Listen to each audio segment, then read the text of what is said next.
Jail में रहने वाला व्यक्ति भी चुनाव नहीं लड़ सकता। जो सज़ा होगी जिसको, उसकी सदस्यता चली जाएगी। कल यही पता चल रहा था, लेकिन अब ये भी साफ हो रहा है कि पुलिस हिरासत में कोई है तो वो चुनाव भी नहीं लड़ सकता। ये नई जानकारी, पुलिस हिरासत में है या जेल में है वो चुनाव नहीं लड़ सकता, ये नई जानकारी आई है इस कल के फैसले से जुड़ी हुई। राजन सिंह एबीपी संवाददाता हमारे साथ जुड़ रहे हैं।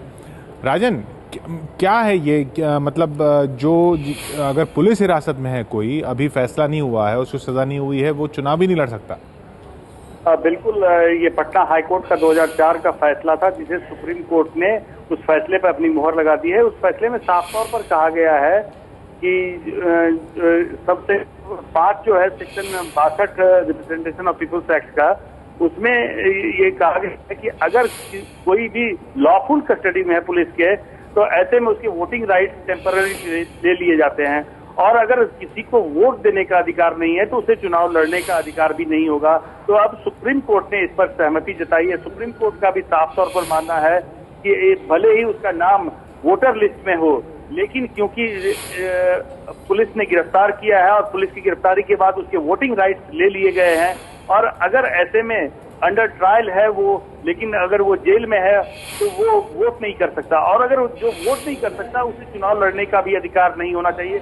और ये सुप्रीम कोर्ट का फैसला काफी अहम है, क्योंकि खास करके ऐसे पॉलिटिशियन जैसे जगन रेड्डी हैं या बाकी पॉलिटिशियन जो जेल में भी फिलहाल हैं, अगर वो चुनाव लड़ने की कोशिश करते हैं तो सुप्रीम कोर्ट का फैसला, अब इस फैसले के बाद वो चुनाव भी नहीं लड़ पाएंगे।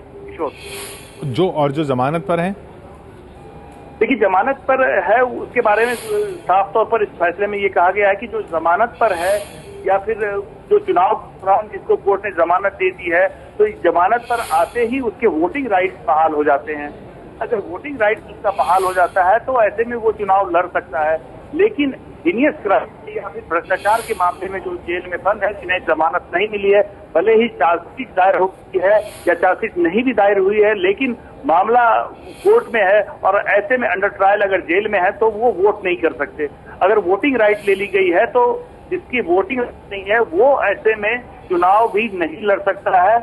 और सुप्रीम कोर्ट ने साफ कर दिया कि पटना हाई कोर्ट ने फैसला दिया था वो बिल्कुल संविधान के धाराओं के अंतर्गत सही, और उस पर सुप्रीम कोर्ट ने भी अब अपनी मुहर लगा दी है और ये साफ कर दिया है कि जिसे वोट देने का अधिकार नहीं है वो चुनाव भी नहीं लड़ेगा। शुक्रिया राजन आपका। तो ये बड़ी खबर, जो जेल में रहते हुए लोग चुनाव लड़ते थे और पोस्टर बाकायदा बनते थे सलाखों के पीछे नेता के, और वो चुनाव लड़ते थे, कई जीत भी जाते थे, अब वो चुनाव नहीं लड़ पाएंगे इस फैसले के बाद।